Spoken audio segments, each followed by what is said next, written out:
코로나19 때문에 우리가 5주간 비대면 예배를 드렸습니다. 그리고 오늘 드디어 대면 예배를 하게 되었는데, 사람들이 그렇듯이 저도 어제부터 막 처음 목사 초년 때 설교하기 전날 같은 그런 어떤 설렘과 두려움이 있었습니다. 그리고 제 주변에 코로나 확진자가 있어서 혹 예배를 망칠까봐 PCR 검사도 하고 오늘 아침에 비음성이라는 통보를 받고 감사한 마음으로 오늘 예배에 섰습니다만, 우리가 오랫동안 성례주의를 지키면서 성찬식 없는, 또 세례식 없는 그런 예배를 하나님께 하고 있습니다만, 그러나 그럼에도 불구하고 우리 교회가 그래도 정해진 주일에 성례주일로 지키는 것은, 비록 빵과 포도주를 나누지 못하고 또 물로 세례를 주지 못한다 할지라도 우리가 반드시 잊지 말고 기억해야 되는, 물론 일반적인 설교 속에서도 계속 등장합니다만, 그럼에도 불구하고 이런 말씀을 통해서 본질적으로 있는 그대로 예수 그리스도의 십자가로 말미암은 우리의 모습들, 우리가 하나님과 어떤 관계에 있는가를 주목하는 것은 너무너무 귀한 것이기 때문에 그렇습니다. 우리가 빵을 먹는다는 것은 주님의 살을 먹는다는 것인데, 예수님 당시에 예수님이 그런 말씀을 하셨을 적에 많은 사람들이 화를 냈죠. 말도 안 되는 소리 하지 마라. 무슨 살을 먹느냐? 무슨 피를 마시느냐? 왜냐하면 그들에게 율법은 피를 마시면 절대로 안 됩니다. 그런 여러 가지 이유로 예수님이 내 살을 먹지 않으면, 내 피를 마시지 않으면 하나님의 백성이 될 수 없다는 말에 화를 내었죠. 그것은 그 말씀의 의미를 잘 몰라서 그랬던 것입니다. 오늘 이 시대에도 많은 교회들이 의미를 잘 모르고 성찬식을 거행하는 경우가 너무 많습니다. 그 부분에 대해서는 여기에서 직접 상세하게 말씀드릴 수 없습니다만, 가장 중요한 부분은 성찬식이라는 퍼포먼스, 세례식이라는 퍼포먼스를 통해서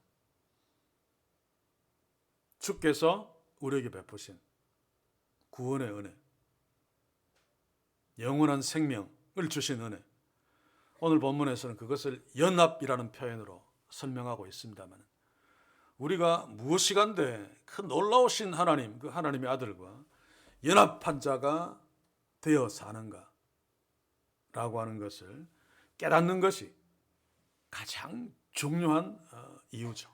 그래서 오늘도 바로 그런 부분들을 우리가 놓치지 않기를 바라면서, 또 한 가지, 주여 오는 8월 달에는 혹시 그것도 안 되면 오는 11월 달 성례 주일에 빵과 포도주를 나누면서, 또 세례받을 자가 있으면 성부와 성자와 성령의 이름으로 세례를 시행하면서 성례주일을 지키게 하옵소서 라고 하는 소원들을 가지고 오늘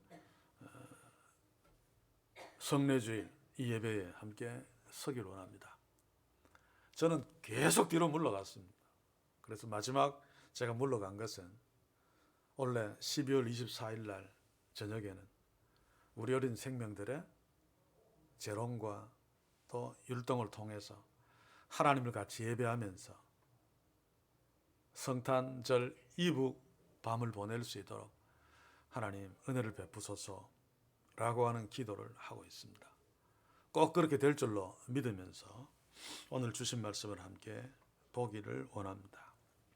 오늘 우리가 함께 볼 이 로마서 6장 3절에서 11절 말씀은 하나님의 은혜로 구원받은 주의 백성들, 다시 말해서 성령 세례로 말미암아 영원한 생명을 소유한 자들, 성례식의 영어로 표현한다면 세례 받은 자들, 또 오늘 세례식은 없습니다만 세례 받을 자들, 또 성찬식을 염두에 둔다면 성찬식에 참여하는 자들, 이런 자들이 과연 어떤 존재인가 라고 하는 것을 노골적으로 얘기하는 것이 오늘 우리가 만나는 본문입니다. 한마디로 요약하면 예수 그리스도와 연합된 생명이다 라고 바울은 선언하고 있죠. 그래서 세례식은 네가 예수와 연합된 생명이야 라고 하는 것을 선언하는, 공동체의 전체에 선포하는 그런 일종의 퍼포먼스입니다. 물로 세례를 주었다고 해서 성령과 연합되는 것은 아니죠. 성령과 연합된 생명이라고 믿고 물로 세례를 주어서 교회 공동체에 이제 정식 일원임을 공동체 앞에서, 하나님 앞에서 선포하는 것입니다. 물론 인간이 연약하기 때문에 그리스도와 연합하지 않았음에도 불구하고 세례를 줄 수도 있습니다. 그래서 어쩔 수 없는 우리 인간의 한계죠. 그럼에도 불구하고 남발해서는 안 되겠죠. 그리고 성찬식은 바로 그리스도와 연합한 자들이 성찬식을 통해서 내가 그리스도와 연합한 자임을 확인하는, 연합했다는 것은 그리스도가 우리 속에 계신다는 말이고 우리가 예수의 피로 말미암아 그렇게 되었다는 것이기 때문에 예수의 십자가를 상징하는, 예수님이 십자가에서 찢으신 살을 빵으로 상징적으로 먹고 예수님이 십자가에서 흘리신 피, 그 생명을 우리가 포도주로 상징적으로 마심으로 우리는 십자가와 직접적으로 관련 있는 자들입니다 라고 하는 사실을 확인하면서 누리는 예식이 성찬식이라고 볼 수 있습니다. 그래서 세례받은 자나 성찬식에 참여하는 자들은 한마디로 예수 그리스도와 연합한 자입니다. 그래서 오늘 우리가 읽은 본문에도 보면 3절에서 8절까지 제가 중간중간 계속 반복해서 읽겠습니다마는 합하여라는 말이 3번 나오고 함께라는 말이 4번 나오고 연합한 자라고 하는 말이 2번 나오죠. 총 9번 예수 그리스도와 함께, 예수 그리스도와 합하여, 예수 그리스도와 연합한 자, 이런 표현들을 쓰면서 하나님의 자녀들이 예수 그리스도와 연합한 존재임을 말하고 있습니다. 자, 그러면 연합하다, 연합한 존재가 무슨 뜻입니까? 쉽게 이야기하면 내가 그리스도와 연합했다, 연합한 존재다, 연합한 생명이다, 연합한 우리다라고 하는 말은 나는 별 볼 일 없이 아무것도 아니라 할지라도 그리스도와 동급으로 대우받는다, 동급이다라는 뜻입니다.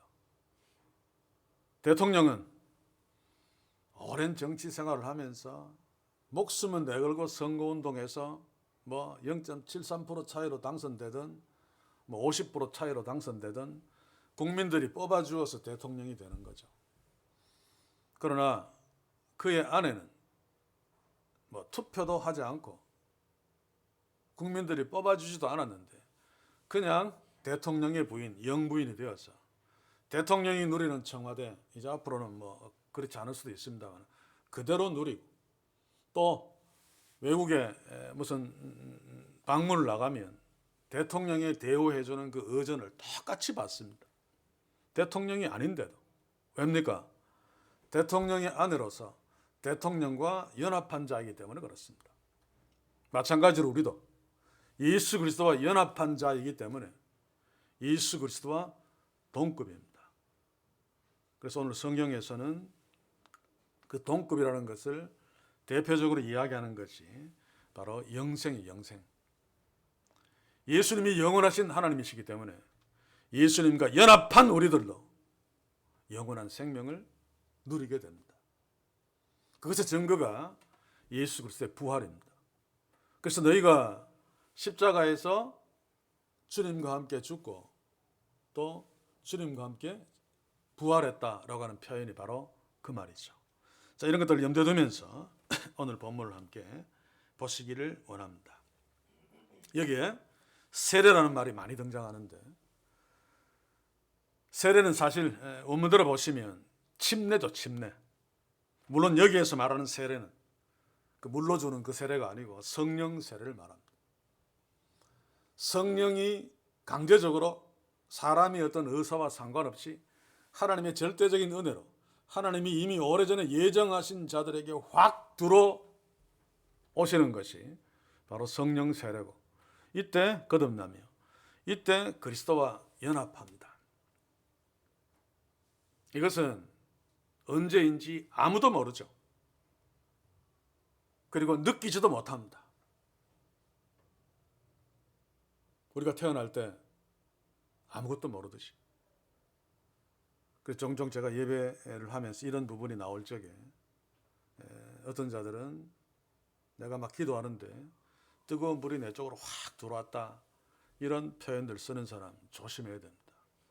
거짓말이면 차라리 다행이고, 많은 사람들이 부흥회하면서 그런 거짓말을 하죠. 왜냐하면 자신이 불 받은 대단한 종이라는 사실을 막 드러내고 싶어서. 저도 그런 친구가 있습니다. 그래서 제가 개인적으로 친하기 때문에 그 책을 쓰기 전에 막 붙들고 물었습니다. 그러니 솔직히 거짓말이라고 인정을 해요. 그런데 전도사 때부터 그렇게 말했기 때문에 이제는 거짓말인 줄 생각 안 하고 설교하면서도 나도 모르게 이야기한다. 그래서 그러면 다행이다. 그러나 진짜 불이 확 들어온 사람들이 있습니다. 그 사람들은 제가 확인한 경우에는 다 악한 영들을 받은 자들입니다. 성령이 임할 적에 성령은 하나님이시기 때문에 인간한테 절대로 들키지 않습니다. 들키면 하나님이 아니죠. 그래서 우리가 언제 거듭난지 모릅니다. 그러나 성경은 그 결과로 알죠. 거듭났으면 그냥 못 있습니다. 그렇죠? 내가 전혀 예수 믿지 않고 있다가 아무것도 모르고 있는데 성령이 내 속에 들어왔습니다. 그거 모릅니다. 몰라. 그런데 어느 날 교회 자꾸 가고 싶습니다. 교회 갔습니다. 설교 듣고 내가 예수 믿어야지 라고 예수 믿었습니다. 예수 믿고 구원받은 것이 아니라 성령이 이미 들어와서 거듭나게 했기 때문에 교회에 나오게 되고 예수 믿는다고 자기가 고백하게 된 것입니다. 항상 하나님의 행동, 하나님의 역사가 먼저입니다. 거기에 대해서 인간이 반응하게 되는 거죠. 사랑하는 성도 여러분, 그런 관점에서 우리는 정말로 하나님께 감사하면서 살아야 됩니다. 왜냐하면 우리 한 사람 한 사람은 모든 인간이 다 똑같습니다만 구원받을 자격이 없는 자들이죠. 그냥 죽어 마땅한 자들입니다. 지금도 그런 사실을 확인하고 있지 않습니까? 저는 구원받았음에도 불구하고 부패한 죄 본성이 그대로 있고 또 죄의 자녀로 살 때에 그 습성들이 남아 있어서 때로 말하기 어려운, 목사로서는 말도 안 되는 그런 어떤 생각들을 하고, 물론 대부분은 오프라인으로 옮기지는 않습니다. 그러면서 혼자 나 같은 쓰레기, 남 앞에서는 쓰레기인 척 안 합니다. 참 괴로워합니다만 그럴 때마다 정말 감격하고 감사하는 것은 이럼에도 불구하고 하나님이 예수 그리스도를 통해서 십자가에 아들의 생명을 내어주심으로 성령이 내 속에 들어오시어서 나와 그리스도와 연합하게 하시고 하나님의 자녀 삼으셨구나.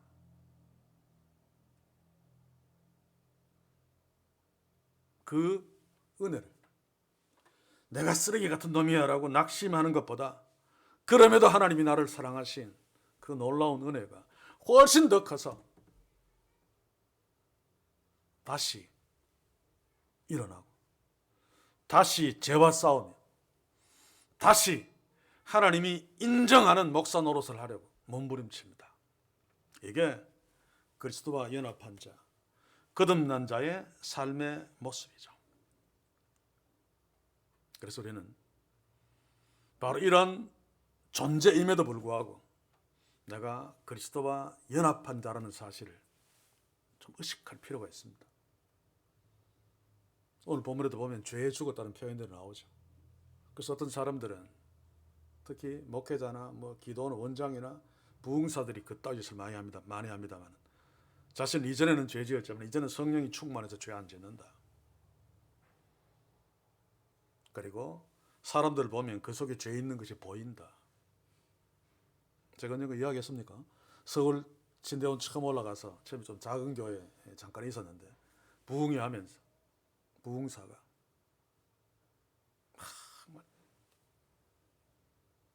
그런데 식사 시간에 이제 그 이야기를 해요. 저는 또 좀 그렇잖아요. 그래서 목사님 제 속에 있는 죄를 한번 봐주십시오. 그러니까 머뭇거리더니 내가 채소만 먹어야 되는데 여기서 대접을 너무 잘 받아서 고기를 좀 먹었더니 영안이 흐려졌다. 그런데 이따위 말들이 한국교회에 통하고 있단 말입니다. 왜 그렇습니까? 하나님의 말씀들을 제대로 주목하지 않기 때문에. 말만, 모습만 교회고 기독교고 그 속에 들어와 있는 모두 대부분의 내용과 생각들은 무당이나 우리 한국의 전통적인 어떤 그런 생각으로 그냥 범벅시켜 놓아서 그따위 거짓말들이 기독교의 옷을 입고 영적으로 태어난 자로 행세하고 있는 것입니다. 그래서 우리는 본질로 돌아갈 필요가 있습니다. 제가 다시 이야기합니다만 우리가 죄 용서받고 하나님의 자녀가 되었다는 것은 능력자가 되었다는 뜻이 아니고 정말로 죄가 전혀 없는 자가 되었다는 뜻이 아닙니다. 그럼에도 불구하고 죄 없습니다. 왜냐하면 전능하신 하나님이 죄 없다고 선언해 주셨기 때문에 죄 있어도 죄 없는 거죠. 온 우주의 왕이신 하나님이 죄 없다고 그러는데 그래서 사탄도 우리가 죄 있기 때문에 야, 이놈 죄 있습니다. 고발해서 사형시키십시오. 라고 계속 고소해도 하나님은 죄 없어. 라고 선언해 주심으로 우리는 의로운 자로 살고 있는 것입니다. 그래서 잘난 척할 필요 없습니다. 거룩한 척할 필요 없습니다. 더욱 겸손하게 바울처럼 나는 죄인의 괴수입니다. 라고 하면서 더 하나님의 은혜, 그리스도와 연합된 자의 삶을 살아가야 되겠죠. 사랑하는 성도 여러분, 그럼에도 불구하고 우리는 본질적으로는 죄에 대해서 죽은 자들입니다. 세례가 뭡니까? 원래 침례라 그랬죠.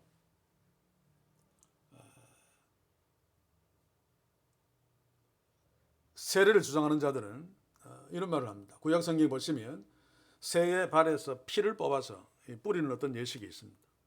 이게 세례로 왔다라고 억지를 쓰면서 새의 발에서 뽑은 피로 어떻게 침례를 하느냐 뭐 이런 말을 합니다만 아닙니다. 그렇죠?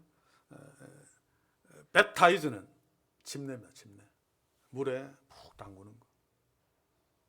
왜 그렇습니까? 물에 쑥 집어넣을 때 너의 옛사람은 이제 물속에 들어가서 다 죽었다. 다시 올라오면서 이제 너는 새 사람이야. 그래서 옷도 새 것으로 갈아입습니다. 그런데 이제 초대교회가 시작되면서 요단강은 거리가 멀고 또 병든 자들, 초창기에는 세례가 구원받는데 직접적인 관련이 있는 것처럼 다 여겼죠. 캐톨릭은 지금도 세례가 구원의 조건으로 삼습니다만 그래서 산모가 세례 줄 수 있습니다. 아이가 태어났는데 곧 죽을 것 같으면 세례 줍니다. 산모가.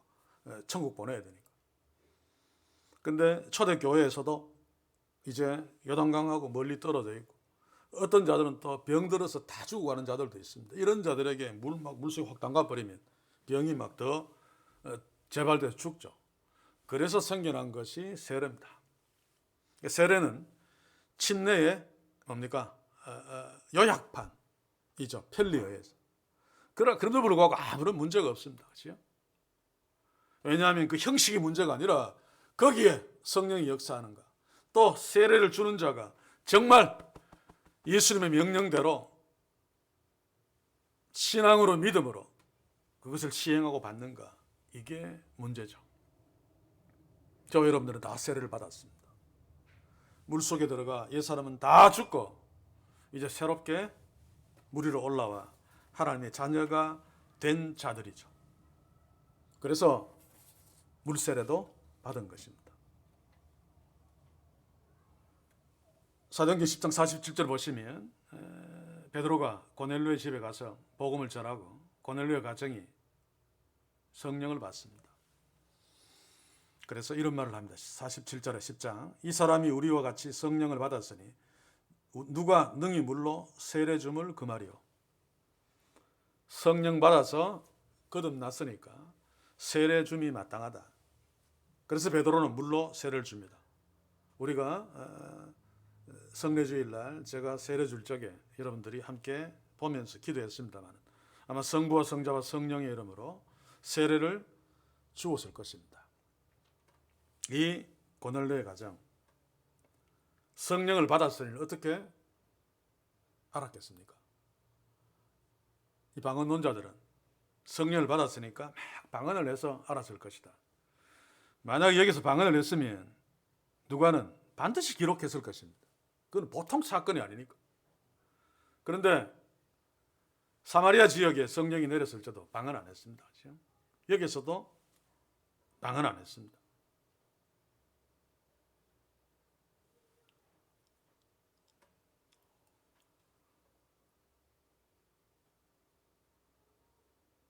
성령을 받았다는 것을 아는 것은 이방인이든 누구든 성령을 받으면 순간적으로 금방이든 아니면 시간이 지나든 결국 예수 그리스도를 고백하게 되어 있습니다. 이게 성령 받았다는 증거죠. 베드로는 이 가정에 성령이 임해서 거듭났다 라고 여기고 그 가족들 모두에게 세례를 베풀었습니다. 거기에는 종도 포함되어지고 아마 어린아이도 포함되어졌을 것이다 라고 생각하고 이 시대에 유아세례를 주는 거죠. 성경에는 유아세례를 주라는 명령은 없습니다. 그러나 이런 본문을 통해서 어린아이에게도 세례를 줄 수 있다라고 보고 세례를 주는 것입니다. 자, 이것은 지나가는 이야기인데 아무튼 저와 여러분들은 성령을 받았기 때문에, 다시 말해서 거듭났기 때문에, 그리스도와 연합된 자이기 때문에 교회를 통해서 어떤 주의 종을 통해서 성부와 성자와 성령의 이름으로 세례를 받은 것입니다. 이 세례는 예수님의 명령이기도 하죠. 마태복음 28장 19절에서 20절에 보시면 그러므로 너희는 가서 모든 족속으로 제자를 삼아 아버지와 아들과 성령의 이름으로 세례를 주고, 그래서 성부와 성자와 성령의 이름으로 세례를 줍니다. 내가 너희에게 분부한 모든 것을 가르쳐 지키게 하라. 볼지어다 내가 세상 끝날까지 너희와 항상 함께 있으리라 하시니라. 예수께서 마지막으로 주의 제자들에게 주신 말씀입니다. 성천하기 전에.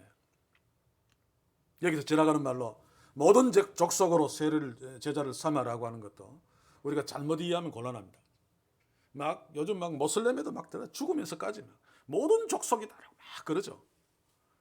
그것이 오히려 여기에 반대됩니다. 반대. 모든 족속이라는 말은 유대인들은 특별히 히브리 민족, 유대인이라는 어떤 선민의식이 굉장히 강하죠. 우리만 하나님의 자녀다 라고 하는 것을 예수님이 깨뜨리는 것입니다. 다른 족속에게도 어떤 족속 가리지 말고 모든 족속에게 세례를 주어 하나님의 백성 삼아라. 지구촌 전부를 교회 만들라는 말이 아닙니다. 목숨 걸고 모슬렘에만 기어 들어가는 말이 아닙니다. 기회가 주어지는 대로. 들어가면 죽는데 왜 들어갑니까? 다른 데도 갈 데가 천진데. 물론 죽어도 들어가야 될 때가 있습니다. 그러나 그럼에도 불구하고 이 시대의 교회들이 거기에 더욱 목숨을 거는 것은 결국 자기 신앙 자랑하기 위함 아닙니까? 나는 이 정도다. 저는 그런 것들이 눈에 보이기 때문에 참 힘듭니다. 정말 그러려면 광고하지 말고 조용히 왼손이 아닌 오른손이 모르게 조용히 들어가서 선교하다가 조용히 죽고 그러면 하나님께 상을 받을 테니까. 이건 이 시대에 타락한 교회들은 전도하는 것마저도 인간의 자랑으로, 인간의 어떤 공로로 다 만들어서 숫자화해서 선전하고 이런 데 사용하는. 그러니 그리스도와 연합된 존재라고 하는 이 중요한 하나님의 진리를 우리가 더욱더 집중해서 마음속 깊이 들여다보면서 가슴에 새겨야 합니다. 오늘 성경은 말합니다. 3절에서 무릇 그리스도 예수와 합하여 세례를 받은 우리는 그의 죽으심과 합하여 세례 받은 줄 알지 못하느냐. 4절에서 그의 죽으심과 합하여 세례를 받음으로 그와 함께 장사되었나니.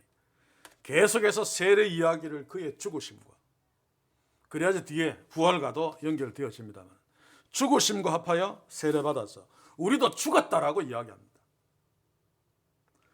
죄에 대해서 죽었다라고 이야기하죠. 그래서 6절에 보시면 죄의 몸이 멸하여 다시는 우리가 죄에게 종노릇하지 아니하려 함이니라. 이게 십자가의 능력의 가장 큰 능력입니다. 씩씩거려서 병 낫는 그 정도가 아니고 죄에 종노릇하지 않게 하는, 십자가는 우리 죄의 몸을 완전히 죽여버립니다. 그래서 바울은 너희가 세례받을 적에 성령이 들어올 적에, 불세례받을 적에 예수님이 십자가에 죽으실 때 너희도 같이 거기에서 죽은 거야 라고 말합니다. 왜 그렇게 죽게 했는가 하면 우리 죄의 몸을 멸해서 다시는 죄에게 종노릇하지 않게 하기 위함이야. 7절 가서 보시면 이는 죽은 자가 죄에서 벗어나 의롭다 하심을 얻었음이니라. 결과를 이야기하죠. 무슨 말입니까? 우리가 성령이 우리 속에 들어와서 우리가 하나님의 자녀가 되면 죄의 몸이 죽는다 라고 말하는 것은 죄의 종노릇하지 않는다. 죽었는데 종노릇할 수 있습니까? 죄와 상관없다 라고 하는 표현입니다. 그런데 오해하지 말아야 될 것은 죄와 상관없다, 죄에게 종노릇하지 않는다, 죄에 대해서 죽었다라고 하는 말이 죄 짓지 않는다는 뜻이 아닙니다.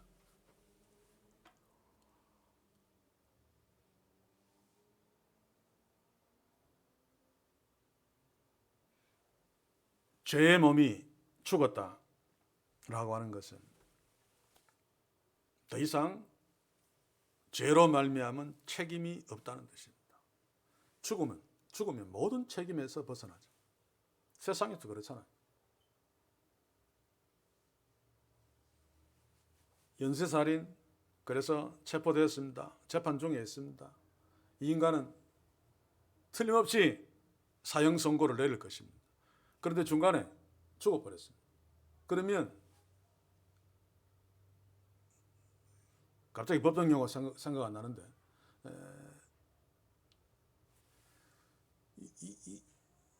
형을 때릴 대상이 없어지니까 그 재판 자체가 그냥 사라지고 마는 거죠. 죽은 자에게 죄를 물을 수 없습니다. 그 뜻입니다. 죄의 몸이 멸한다라는 이 표현은 죽는다는 말이죠. 그렇죠? 헬라어로 보시면 죄의 몸이 죽는다. 더 이상 죄의 책임이 없다. 책임지지 않는다. 죄의 종노릇하지 않는다는 말은 죄의 종노릇하고 그 밑에서 종노릇하면 월급을 받습니다. 그게 바로 사망이라는 월급이죠. 사탄한테 사망이라는 월급을 받습니다. 그런데 하나님의 자녀가 되면 집을 이미 옮깁니다. 하나님의 집으로. 여기서 종종 여기서 살았던 습관 때문에 죄 짓습니다.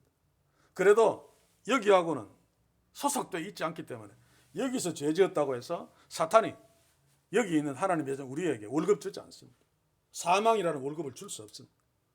우리는 여기에서 십자가의 능력 아래에 있기 때문에 범죄하는 순간에 십자가는 계속해서 용서하는 거죠. 계속해서 하나님은 어렵다 챙겨줍니다. 죽을 때까지. 그래서 다시는 사망이 없는, 아무리 범죄해도 죄인이 아닌, 항상 어렵다고 칭해주는. 그러면 이제 문제가 생기죠. 죄 막 지어도 되겠네. 막 지어도 됩니다. 그런데 바울은 이미 그런 질문을 받죠. 오늘 우리 본문 돌아펴 보시면 6장 1절에 오늘 여기는 안 나오는데 그런즉 우리가 무슨 말을 하리요? 은혜를 더하게 하려고 죄에 거하겠느냐. 이 말이 뭔가 하면 율법주의자들이 그러면 네 말대로 같으면 죄 막 지어 율법 막 어기고 막 죄 막 지어도 하나님 은혜는 더 많이 받겠네. 그렇지, 더 많이 받지. 그러나 그 하나님의 은혜를 더 많이 받으려고 정말 은혜 받은 자, 구원 받은 자가 죄에 계속 거하겠느냐. 그 말입니다. 이론적으로는 맞는데 실제로 그리스도와 연합한 자, 구원받은 자는 연약해서 죄의 습성이 있어서 들어 넘어지고 죄짓기는 합니다만, 그러나 그럼에도 불구하고 죄 지어도 괜찮다. 십자가 다 용서해 주는데 뭐 진짜 라고 일부러 고의적으로 지속적으로 계속 죄 짓지 않는단 말입니다. 그렇지 않습니까? 실제로 그렇습니다. 그래서 은혜에 거하려고 죄에 더하겠느냐? 그럴 수 없느니라. 이걸 모르니까 지금 제가 능동순종 또 회심준비론 이런 자들과 싸우고 있습니다만, 능동순종 청교도주의의 핵심 내용은 뭔가 하면 율법을 지키자입니다. 계속. 그 말 자체는 맞습니다.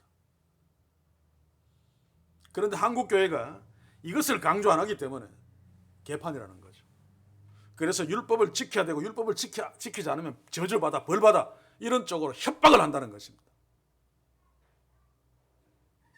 그래서 만약에 그 사람들이 협박에 벌벌 떨어서 죄도 좀 덜 짓고 그렇게 한다면 그 사람은 구원받은 사람 아닙니다. 그냥 종입니다. 종. 하나님은 자기 자녀에게 협박하지 않습니다. 우리가 우리의 자녀한테 니 내 말 안 들으면 호적 파낼 거야. 물론 말로 그렇게 하는 경우도 있습니다. 그런 말을 하지 말아야 되는데 실제로 호적을 파냅니까? 부모 자식 관계가 진짜라면 그런 상황은 없습니다. 그런데 왜 교회에서 죄가 만연하는가? 복음만 이야기하니까 만연한다. 예수 믿으면 무조건 구원받아. 그것만 말하니까 예수 믿고 구원받아야 죄 져도 되겠네. 그렇다는 겁니다. 아닙니다. 복음을 제대로 전하지 않았기 때문입니다. 십자가에서 나타난 하나님의 은혜, 우리에게 거저 주시는 성령의 임재, 그리스도와 연합하는 것, 이게 얼마나 복된 것이고 이것 때문에 하나님이 얼마나 많은 희생을 했는가. 복음이 뭔지 제대로 가르치지 않았기 때문에. 그러니 궁극적으로 예수 믿지 않고 있기 때문에 그 짓을 하는 거죠.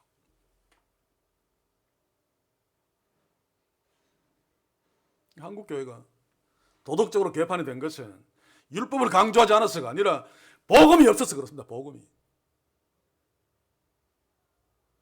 순수한 복음을 강조하면 손님들이 많이 안 모입니다. 그러니 복음 슬쩍 빼고 적당하게 짬뽕 시켜놓고 손님들 많이 끌어모았으니까 쭉저기들만 많이 모였는데 개판 안 되고 무엇이 되겠습니까?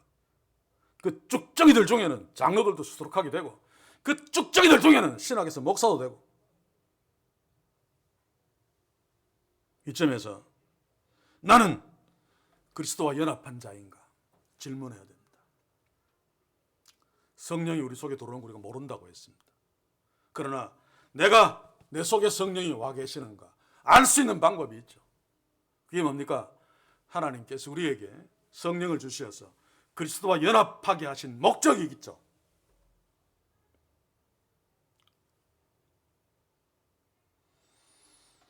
죄의 종로로 타지 아니하려 함이니, 죄의 종로로 타지 않게 하시려고.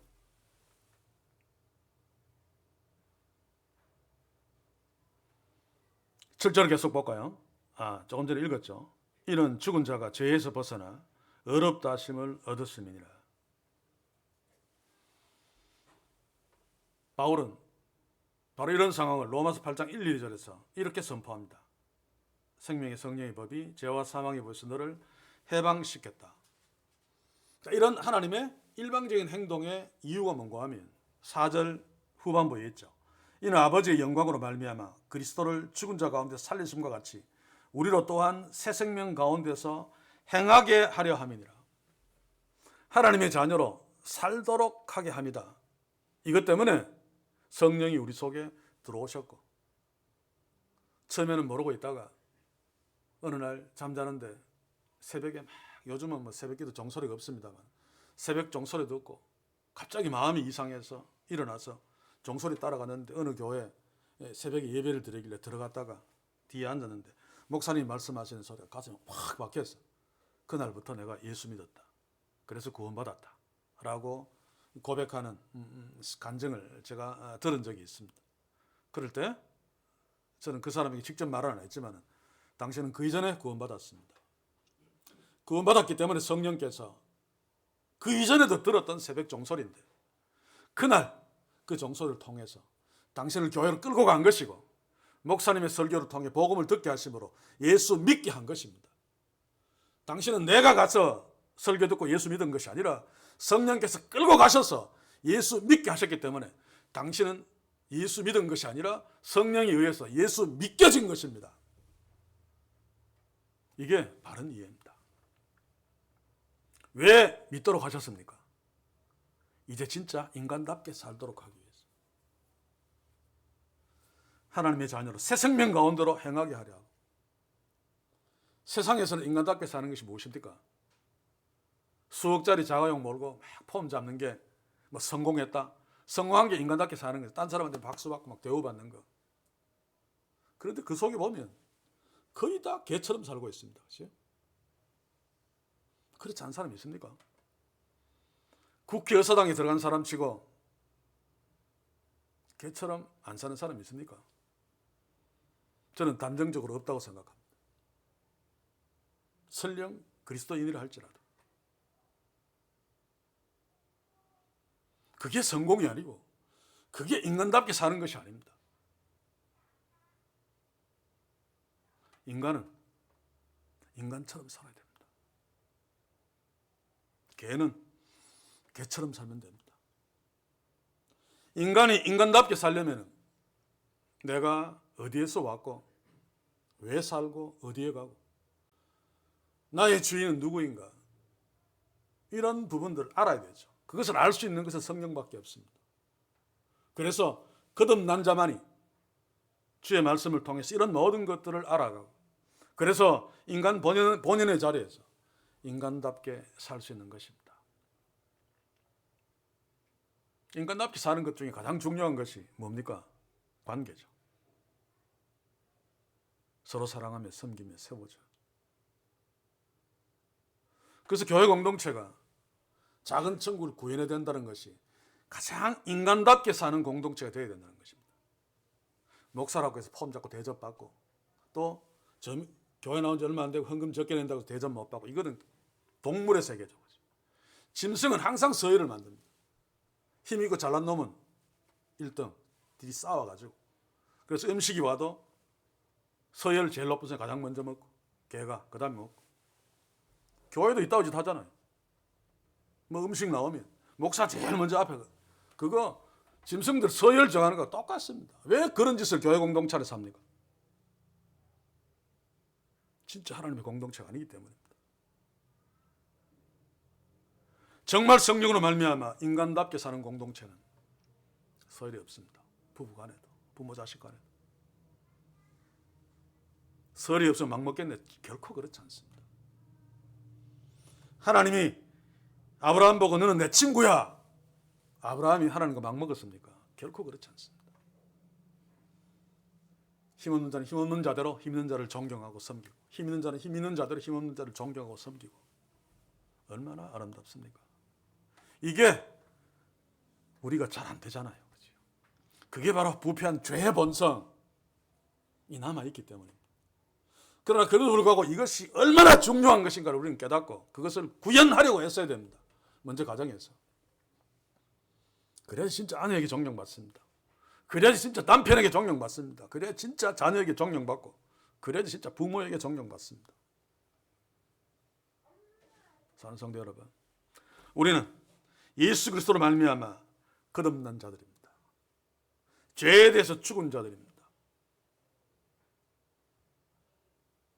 하나님께서 그렇게 해주신 이유는 새 생명 가운데서 인간답게 행하게 하시려고. 그래서 우리는 인간답게 살 수 있는 능력이 있습니다. 죄와 싸울 수 있는 능력이 있고 아무리 나한테 해코지 않은 사람이라 할지라도 불쌍히 여기고 사랑해 줄 수 있는 능력이 있습니다.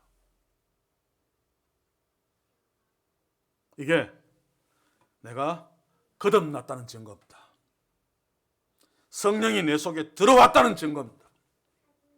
성령이 내 속에 들어와 거듭났음에도 불구하고 처음은 아직 어려서 아닐지라도 10년, 20년, 30년 예수 믿었는데 아직도 무슨 생각을 하든지 무엇을 할 때 내가 항상 중심이 되고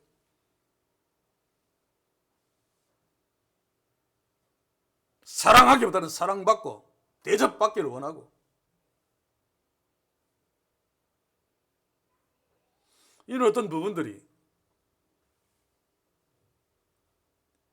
다운되고 있지 않다면, 다시 말해서 믿음이, 신앙이 성숙되고 있지 않다면 다시 한번 생각해야 됩니다. 거듭나면, 생명이 들어오면 생명의 특징은 자라나게 되어 있습니다. 그래서 그리스도인들이 변화되는가, 바로 이것이 성령이 그 속에 있는가를 알 수 있는 가장 중요한 대목입니다. 물론 변화는 추상적이고 주관적이기 때문에, 그리고 눈에 드러나는 것이기 때문에 인간이 잘못 판단할 수는 있습니다. 그러나 그럼에도 불구하고 변화되어 가야 됩니다. 주님 오시는 그날까지. 본인은 자기를 향해서 질문할 수 있습니다. 나는 변화되고 있는가? 제가 제자 훈련하면서 어디까지 1년 전에 하고 지금하고 어떻게 달라졌습니까? 제가 설교하면서 그런 얘기를 했죠. 어디까지 와야 되는가 하면 일주일 전에 나와 일주일 후에 내가 얼마나 달라졌습니까? 일주일 동안 말씀을 통해 주님과 교제하고 해결할 걸 회개하고 새롭게 결단하고 뭐 했으면 일주일 전과 일주일 후가 달라져야 됩니다. 저는 지난 주간에 나름대로 심각하게 고민하면서 큐티했던 내용들이 있습니다. 그것만큼 이번 주간 달라졌습니다. 또 계속 달라져 나가야 되겠죠. 이게 내 힘으로 됩니까? 아닙니다. 성령이 우리 속에 들어오셔서 우리가 예수 그리스도와 연합된 자가 되었기 때문에, 죄에 대해서 죽은 자이기 때문에 이럴 수 있습니다. 그렇지 않으면 어제도 내가 죄 지었는데 죄의 종로로 타는 자라면 또 이거 벌 안 받겠나? 하나님 나 또 저주할라? 비 오는 날씨 밖에 못 나가겠네. 이런데 신경 쓸 수밖에 없죠. 그래서 뭐 내 대통령 되겠나? 무슨 거사 찾아가야 되고 왕자 세계에서 일해야 되고, 이거는 그 사람만 욕할 것이 아니라 그리스도와 연합된 자가 아니면 그럴 수밖에 없습니다. 얼마나 불쌍합니까? 이사 한 번 가는데도 무슨 뭐 손해 수 따져가지고 막 날짜 잡아가지고 이사 가야 되는, 인간은 사실 그런 존재가 아닙니다. 그러나 그럼에도 불구하고 그렇게 산다면 그것은 하나님이 우리에게 주신 그 인간 본연의 삶이 아닌 거죠. 사랑하는 성도 여러분, 나는 변하고 있습니까? 변하기를 원합니까? 자, 이제 마지막으로 그 확인하는 거 한 가지만 지적하고 말씀을 마치도록 하겠습니다. 11절 봅시다. 쭉 넘어 11절. 그리스도 예수 안에 하나님을 대하여는 산자라 여길지어다. 자, 산자, 하나님께 대해 산자라는 말은 하나님께 감각이 있다는 뜻입니다. 그렇죠? 살았으면 감각이 있습니다. 우리가 하나님을 의식하며 살아야 됩니다. 하나님의 자녀는 일주일 내내 아무것도 신경 안 쓰고 살다가 주일날 교회 와서 하나님 감각, 물론 그것도 안 나는 것은 낫습니다만, 하나님을 감각한다는 것이 무엇이죠? 하나님을 우리가 느낄 수 없습니다. 볼 수 없습니다. 부르르 몸이 뜨고, 아닙니다. 하나님을 감각한다는 것, 하나님께 대해 산자로 산다는 것은 하나님을 아는 것입니다. 그렇죠?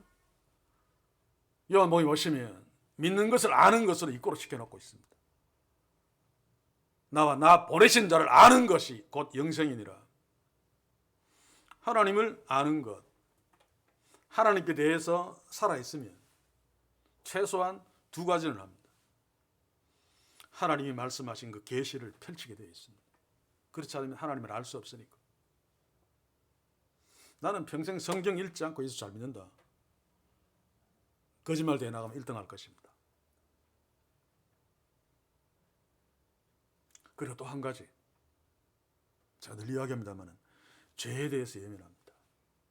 죄 안 지을 수 없는 존재지만 범죄하면 거기에 대해서 아파하는, 그리고 하나님께 미안해하고 또 요시 나 이거 다음엔 이길 거야. 또 질 수 있습니다. 우리 인간이니까. 또 지면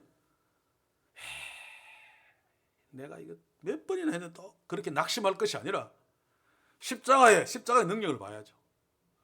보면 하나님은 또 너 죄 없어. 네 죄 내 등 뒤로 던졌어. 동에서 서에서 먼까지 던졌어.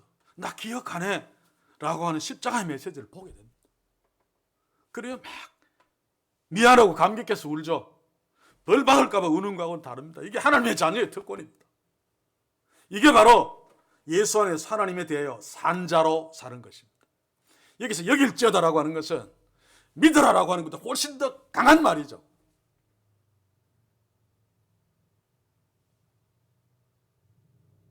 너가 그러니까 그렇게 여기고 살아라고 하는 것입니다.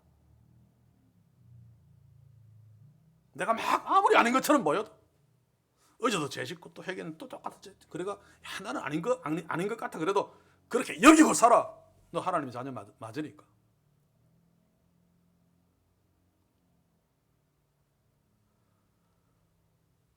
우리는 주의 말씀을 주목하고 주께서 약속하신 말씀, 십자가를 통해 우리에게 주어진 그 모든 것들 우리에게 다 주어졌다는 사실을 믿으며 내가 하나님께 대하여 산 자, 하나님께 반응하고 있는 자로 단순히 그냥 믿는 정도가 아니라 그렇게 여기고 산다는 것은 그렇게 산다는 것입니다.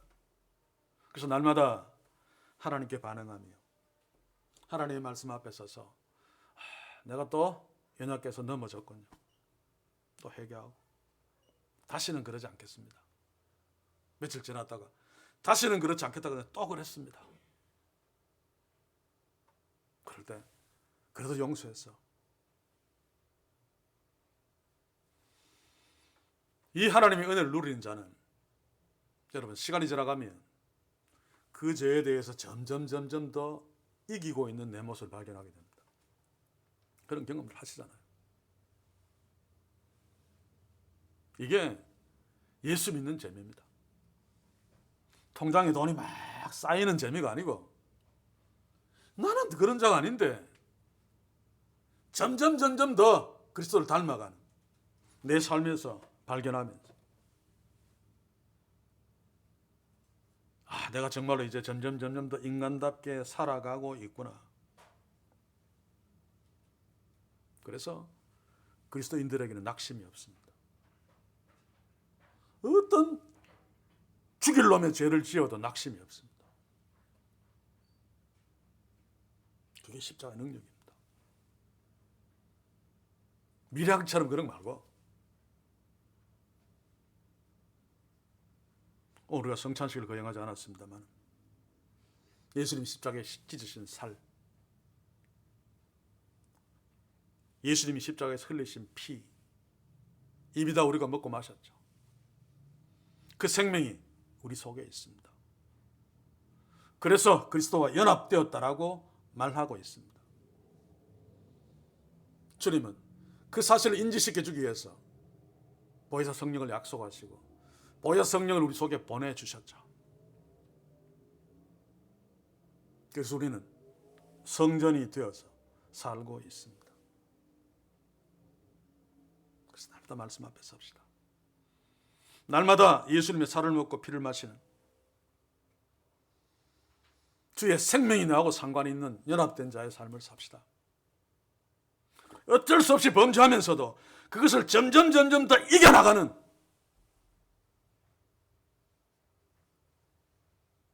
그 하나님이 박수 쳐주시는 그런 삶을 통해 인간다운 삶을 삽시다. 그러면 하나님께서 나머지 부분 필요한 것들도 채워주십니다. 내가 욕심부려서 가지려고 하면 죄 지을 수밖에 없고 또 죄 짓지 않고 가졌다 할 때 그것이 어리석은 것이어서 이만큼 가져야 되는데 이만큼 가져서 오히려 더 망하게 되는. 그러나 하나님의 은혜에 맡겨놓으면 가장 적절하게 하나님께서 나를 위해 공급하시고 인도하시고, 나는 계속 그리스도와 연합된 자로 하나님을 감각하며 사는 이 놀라운 축복이 주님 오시는 그날까지 우리에게 날마다, 그리고 특별히 성찬식을 거행할 때마다 더욱 풍성하기를 주의 이름으로 간절히 소원합니다. 기도합시다. 주여, 오늘 성찬식을 하지 못하면서 이 말씀을 나누며 사실 좀 짧게 설교하려고 했는데 너무 길게 갔습니다마는 제 성령이여, 오늘 이 말씀의 내용들을 우리가 잊지 않고 새기게 하셔서 매일매일 말씀 묵상 앞에 서서 내가 그리스도와 연합된 자를 확인하면서 인간답게 사는, 다시 말해서 주께 주시는 진짜 복을 누리며 사는 우리 모두 되게 주의 성령이여 날마다 우리 속에서 역사하시고 말씀으로 충만케 하옵소서. 예수님의 이름으로 기도하옵나이다. 아멘.